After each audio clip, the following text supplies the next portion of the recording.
What's up, man? Mark Smith JBS Training Group out here in, correct me if I'm wrong, is it Moscow? Yeah. Moscow. Call it Moscow, everybody gets mad about it. All I know is they should have spelled it different. Moscow, Idaho with Tenicor, and figured we'd talk about a little bit of dry fire stuff, man. So the inquiry was, why is dry fire an important part of, for me, everyday life or however often you're doing it? And why does it matter? Because there's certain folks that have, some people that listen to them that I don't like maliciously say they're wrong, man. I think maybe they just don't understand some things, and they're telling folks that they don't ever dry fire and you don't need to, and it is what it is. There's more to that statement, right? You don't need to if all you ever want to do is what you can already do. And that's okay if you're good with that, right? I'm sure I don't care. But if you want to get better and better, man, dry fire is the cheapest, most convenient, most fastest, I think most fastest is appropriate, yeah, way to accomplish that. And the reason is that I think that performance skill building is more about consistency than it is about quantity. I want to basically touch the gun every day, do something with it, and I think that if that's 3 to 5 minutes a day for 30 days, that is more work than 1 hour a week for 4 weeks. For me, it's always like, especially back when the pandemic was going on and back before, I had access to certain ammo deals that I do now, and all, like, ammo's expensive, right? And I used to think about, okay, I want to use the live fire range for what I need the live fire range for. And so I kind of started to build a list of what that is. And basically I need to, number one, remind myself that the gun moves, right? And that I need to actually hold on to it. Number two, I need to go and quantify and test theories or ideas that are new to me and actually proof these things. And number three, man, there's, in my brain, there's really no substitute to full-size targets set in depth for visual work.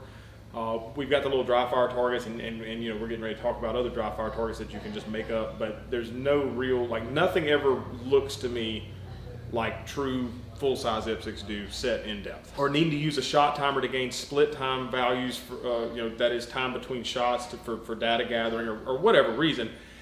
I don't really know why we need to go to the live fire range to get faster at drawing the pistol or learning to reload the pistol or paying attention to what we need to be paying attention to and being critical of what the gun's doing in transitions or how we're mashing the trigger, and are we mashing it quickly, and are we over confirming our sights on certain targets. All of these things don't require a shot being fired. Honestly, once you get to a certain level, you'll kind of hit this plateau where those things that I just listed are really your biggest boosters that you're going to find is learning how to see quickly and learning how to not overdrive a gun, but also not just lackadaisically move it and get better at those little minute things that a lot of people just don't even think about. If I had 3 to 5 minutes right now, what would I do? Man, I think first I would just pick out something that was of nominal size. So we've got a whole pile of cardboard boxes over here on the shelf.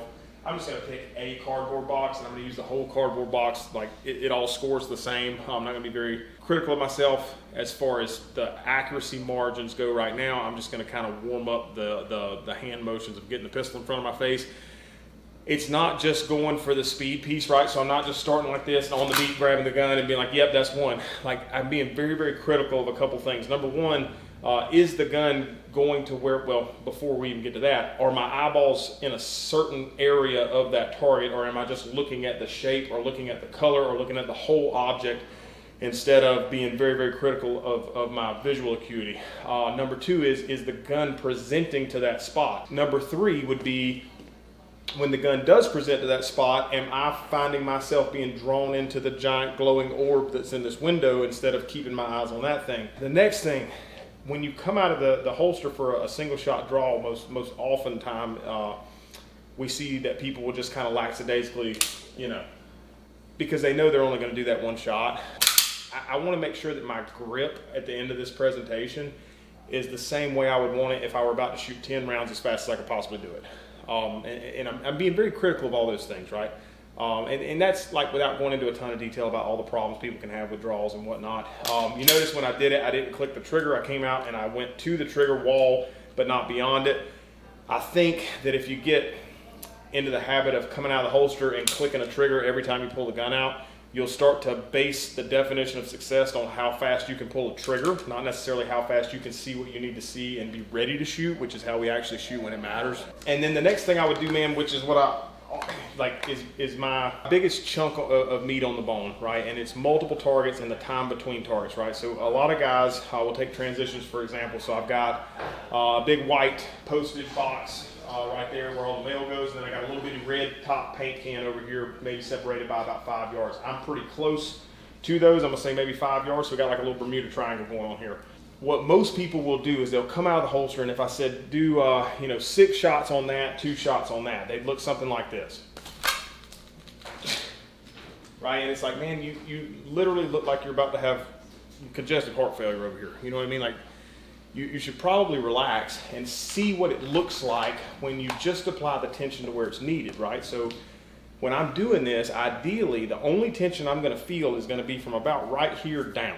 I don't want my shoulders locked up. I don't want my body to start torquing in. I don't want any of this weird stuff to start happening. I just want to 1, 2, 3, 4, 5, 6, 1, 2, right? And the idea is, am I leading with the eyeballs, right? And then am I ready to shoot that target as soon as the dot hits it? So what I'm looking at, I'm gonna move this so I can actually point it out to you. There's a line on this. This little line right here, that's my center of this target, right? And so I'm being very critical of where the dot is going on that target. If it crosses that line at all, I put too much into it, right? It's not so much about how fast you move a gun, it's how soon you are shooting, right? And so you can put a ton of try hard into moving the gun, but you're not shooting sooner, right? And it feels fast, but really what is faster is pow, pow. Because now you're moving the gun around with no tension in your body, and you're moving the gun at a speed that your brain can process yes, right? Instead of now, pow, right? So just little things like that, man. And then you can start to add in, multiple targets. We can pick a number of these little cardboard boxes and start going 2, 1, 2, 2, 2, 1, 1, 2, 2, and make a little course of fire, right? And once you get something like that tuned up where you're squared away, add some movement to it. You know what I mean? I got 3 boxes here I'm going to shoot, and then the 2 paint cans, so I can literally just do something like pow, pow, pow, pow, pow, and then move and pay attention to how my steps are causing dot movement. And I think the big takeaway, man, is you can get as much out of dry fire as you are willing to be critical of yourself, right? But you have to be brutally honest and pretty analytical about it, right? Like, was it just good or was it perfect? Because if it wasn't perfect, I want it that way. And then once it's perfect, go faster, and go faster and faster and faster. And there's no such thing as you've arrived, right? You can always find something that you can do better.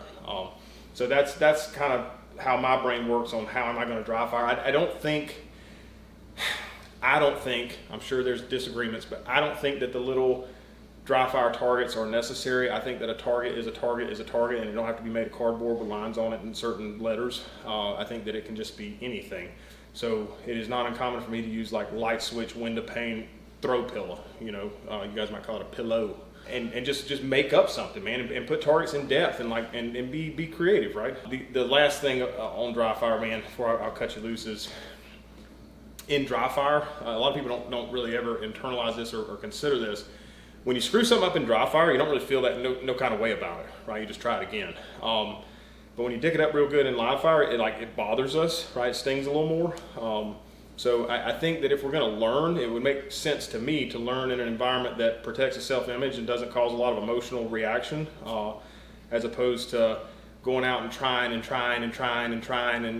now you got you got a target shot slam full of deltas and mics, and you leave the range feeling like crap, and the next time you come back to the range you feel the same way you did when you left. It's this vicious cycle of like, this is how you stay where you are all the time, man, instead of like saying, hey, what is the problem, what is the solution, and let me go work that. So that's what I got for you, man. Mark Smith, JBS Training Group.